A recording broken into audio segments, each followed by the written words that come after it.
Welcome. We are the Ministry of the Real Truth, and today, through this particular video, we are presenting you, though a rather old debate, a very powerful, exciting one between four doctors, professors in their different fields in regards to ancient African history and European or Eurocentric history. It's a debate between Dr. or Professor John Henrik Clarke, a Pan-African, creator of the Pan-African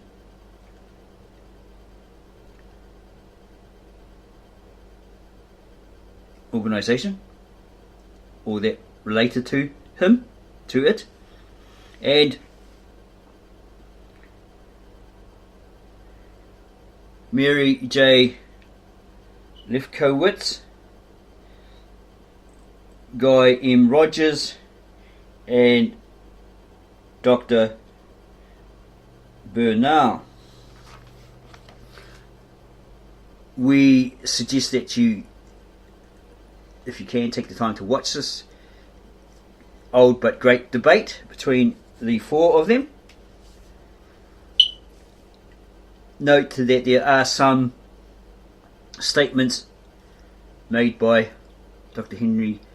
John Henrik Clarke and Dr. Bernal to those on their right, which are very brash, blunt, and to the point. Some people may get upset by that,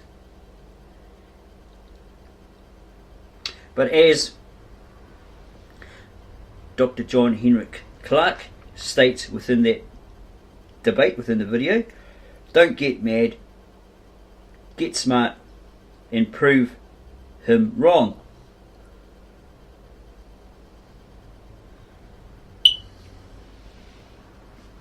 So we'll have a little look at that.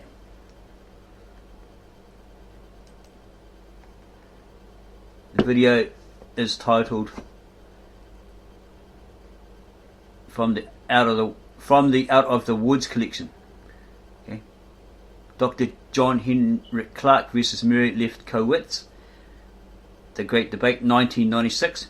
And this is the better quality version. So we'll have a little look at that. It's narrated. Yes, down here it says John Henrik Clarke made this powerful statement, and we quote, "I only debate with equals, all others I teach." John Henrik Clarke. Legendary discussion between Dr. John Henrik Clarke, Dr. Martin Gardiner Bernal, Black Athena writer, Professor Mary Lefkowitz, Not Out of Africa writer, and Guy MacLean Rogers, Black Athena revisited writer, which John Henrik Clarke makes a statement that it's not actually revisited, that's a misleading title, it's the actual original. Yeah, all about the original. Moderated by Utrice, Leid. They debated the origins and foundations of Western civilization. Does Africa, Asia, or ancient Greece supply the foundation of the world we live in today? Okay, that's from Out of the Woods collection. And this is the person who brings it to you. Okay, let's have a look at that. Just wanting to know what the discussion was to be, what it was about. He says, "Oh my God, you mean they're still discussing this stuff?" I said, "Yeah, of course they're still discussing this stuff, because this stuff is the stuff that scholarship is made of and that academic inquiry is made of. Tonight we enter the world of scholars who have diametrically opposing views on the subject of the origins and foundations of what we know today as Western civilization. One school of thought is that it is distinctly African or Afro-Asian in origin, the other that Western civilization in large measure is the bequest of ancient Greece. Make no mistake, This is not a mere difference of opinion in the ivory tower. The battle itself has become an allegory for something as important as the debate itself. Academic insurgents have breached the ramparts of the Academy's high priesthood, and the battle is as much for the authority to write history and for how to write history. And she carries on for another roughly 4 to 5 minutes. We're going to try and skip that to when she introduces Dr. Henry Clarke. First up to speak. We'll just try to see if we can find it.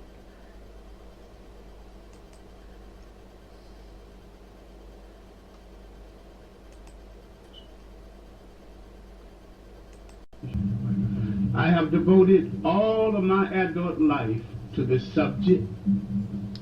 I only debate with my equals. All others I teach. And he got a standing ovation.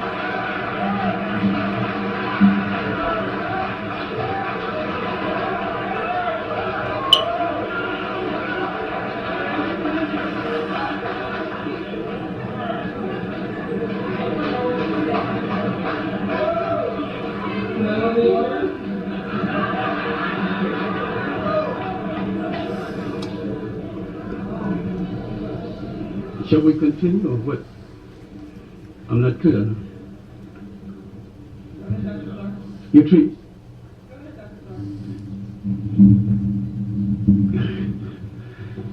Broadly speaking, honestly speaking, the book, Not Out of Africa, a good sophomore effort, is not really about Not Out of Africa. Last year it was the bell curve. This year is Not Out of Africa. Next year it'll be something else. This is part of a world war against the role of African people in the history of the world. If we began mankind, how is it that the last branch of the human race to enter that arena marked civilization now think they brought civilization? Now, it is part of a war over and above Professor Lefkowitz's book and over and above her political naivete. Her naivete is about what is happening in the Western world. There was a recent book called The Tribe. It diagrammed every people, major people on the earth, searching for a piece of turf for themselves. It left out the African people because the other people, including Asian imperialists, have planned to take over Africa. There have been several articles in the New York Times advocating the recolonization of Africa. This book and other literature of this nature mean to prepare the world to accept a rationalization for the re-enslavement of Africa. Does anybody remember the film The Warriors, where Cyrus stands up on the children's playground before all the different gangs, delegates, etc., and says, "We fight for a piece of turf, our little piece of turf." Yeah, we would have inserted that for visual effect, but we'd probably get a copyright strike. Maybe you can remake this video and add that to give it that effect if you really like this video presented to you by us, the Ministry of the Real Truth. Feel free to do so. Just give us credit for bringing it to you, perhaps. And subscribe to our channel, giving us a like, adding your comments below. We'll get back to you on those as soon as we possibly can. And then share this video we're presenting to you, or presented to you, with all your family, friends, neighbours, church members, etc., etc.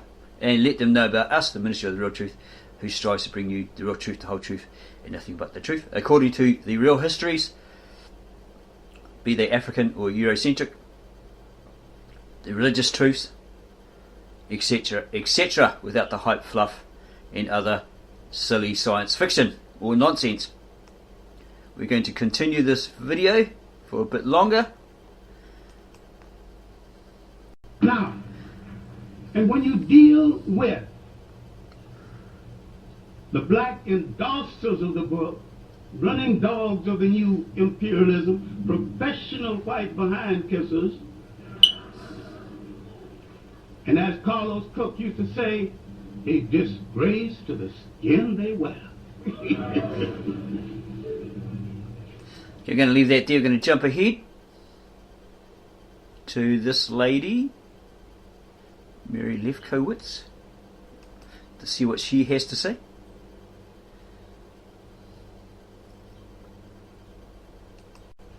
I am concerned about that in Not Out of Africa. I try to explain why the notion of an Egyptian mystery system, which is basically a French invention, it's based on a novel that everyone has forgotten about, but still you can find it in some very obscure libraries, get it up in Boston even, and that book, which was by a French priest, is based on Greek and Roman sources and tries to describe a Greco-Roman Egypt, and that this myth was preserved in Freemasonry and thus came into American culture.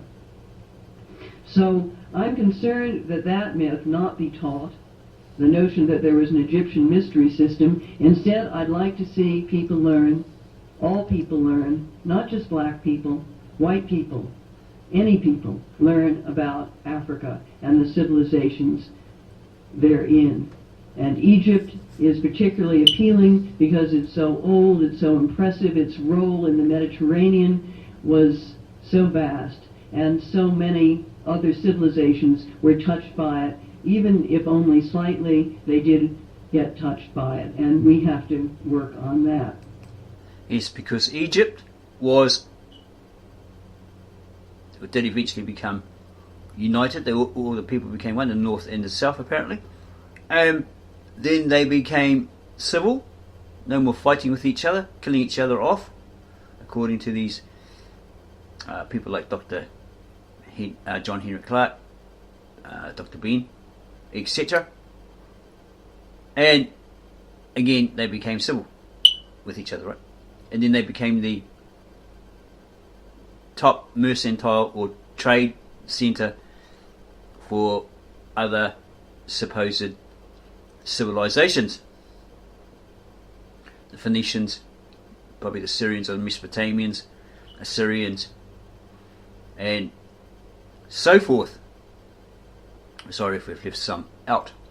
Okay, so that's a little snippet of her, and now we're going to jump to find it.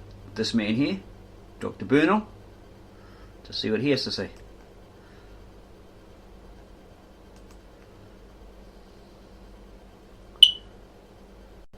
And it is very interesting to note that European culture did not begin in Germany or Sweden, but at the extreme southeast corner of Europe, and the reason for that is quite straightforward. It was the closest area to the great civilizations of northeastern Africa and southwest Asia, and this East Mediterranean complex was the source of Greek and hence, I believe, European culture. Now, that's not to deny that there was a great deal of local development within Greece, and I certainly do not propose that Greek culture was merely a projection or an imitation of Egyptian or Semitic culture. It's clearly a very distinctive culture, but to try and understand Greek culture without knowing the background of the ancient cultures behind it